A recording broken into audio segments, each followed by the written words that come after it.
2024 లోక్సభ ఎన్నికల్లో రాహుల్ ఎక్కడి నుంచి పోటీ చేస్తారు? 2019లో ఓడిపోయినా అమేథీ నుంచి మళ్లీ బరిలో దిగుతారా?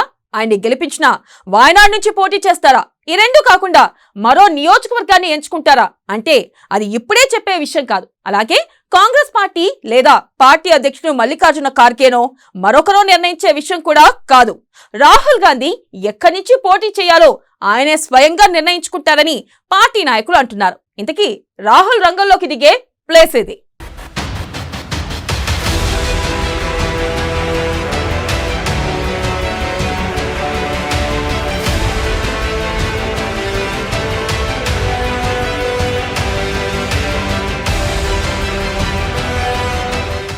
తెలంగాణ వైపు రాహుల్ చూపు. మెదక్ పార్లమెంటు స్థానంపై నజర్. ఇందిరమ్మ వారసుడిగా బరిలోకి. అమేథీ వైపు కన్నెత్తి చూడని రాహుల్. అధిష్టానం సైతం రాహుల్ నిర్ణయానికే జై.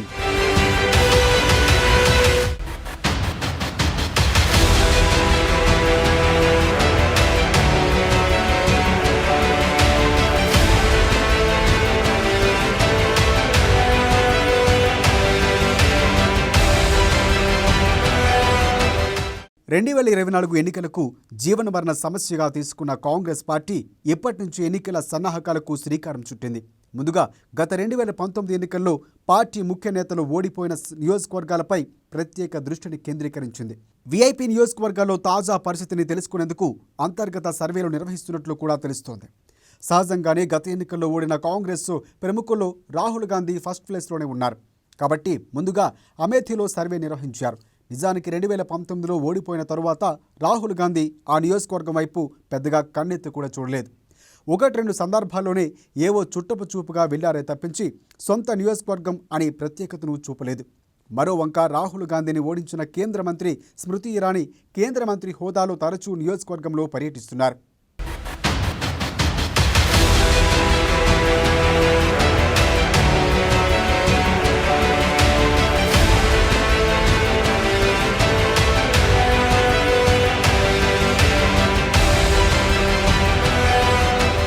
రెండు 2022లో జరిగిన ఉత్తరప్రదేశ్ అసెంబ్లీ ఎన్నికల్లో అమేథీ అసెంబ్లీ సహా అమేథీ లోక్సభ నియోజకవర్గం పరిధిలో 5 అసెంబ్లీ సెగ్మెంట్లోనూ ఎక్కడా కాంగ్రెస్ ఒక్క సీటు అయినా గెలవలేదు.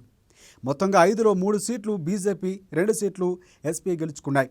కాంగ్రెస్ ఒక్క అసెంబ్లీ నియోజకవర్గంలో మాత్రమే సెకండ్ ప్లేస్లో నిలిచింది. మిగిలిన అన్ని నియోజకవర్గాల్లో థర్డ్ ప్లేస్కే పరిమితమైంది కాంగ్రెస్ పార్టీ.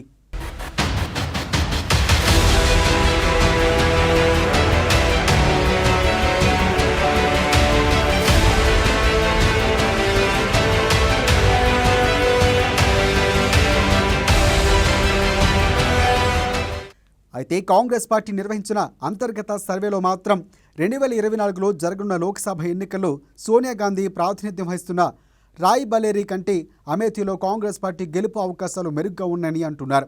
2019లో అమేథీ నుంచి ఓటమిని చవిచూస్తున్న రాహుల్ గాంధీ ఈసారి అమేథీలో గెలిచే అవకాశాలు ఎక్కువగా ఉన్నాయని కూడా చెబుతున్నారు. అయితే రాజకీయ పరిశీలకులు మాత్రం అమేథీలోనే కాదు మొత్తం యూపీలోనే కాంగ్రెస్ పార్టీ ఖాయంగా గెలిచే లోక్సభ సీటు ఒక్కటి కూడా లేదని అంటున్నారు. చివరకు సోనియా గాంధీ ప్రాతినిధ్యం వహిస్తున్న రాయ్ బరేలీలో కూడా ఈసారి కాంగ్రెస్ గెలుపు కష్టమే అంటున్నారు.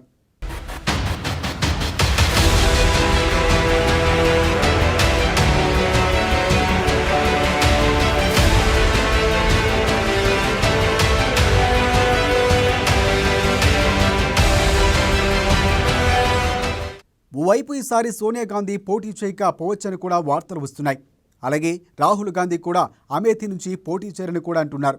అయితే అమేథీ నుంచి పోటీ చేయాలా వద్దా అనేది రాహుల్ గాంధీ నిర్ణయించుకోవాలని పార్టీ సీనియర్ నాయకుడు తారిక్ అన్వర్ అభిప్రాయపడ్డారు.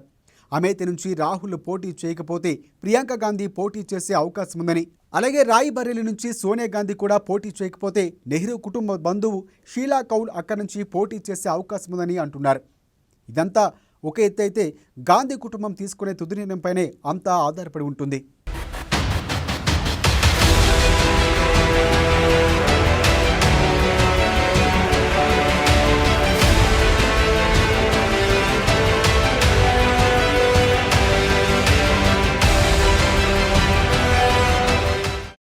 మరోవంక భారత జోడో యాత్ర రాహుల్ గాంధీ ఇమేజ్ని బాగా పెంచింది. ఈ నేపథ్యంలో ఆయన ఒకటి కంటే ఎక్కువ స్థానాల్లో పోటీ చేస్తున్నారని కూడా అంటున్నారు. రాహుల్ పోటీ చేసేందుకు పరిశీలనలో ఉన్న నియోజకవర్గాల్లో మెదక్ నియోజకవర్గం కూడా ఉంది అని అంటున్నారు. 1980 లోక్సభ ఎన్నికల్లో ఇందిరాగాంధీ ఇదే నియోజకవర్గం నుంచి పోటీ చేసి 2 లక్షల మెజార్టీతో గెలుపొందారు. అందుకే రాహుల్ గాంధీ కూడా మెదక్ నుంచి పోటీ చేసే ఆలోచనలో ఉన్నట్లు తెలుస్తోంది.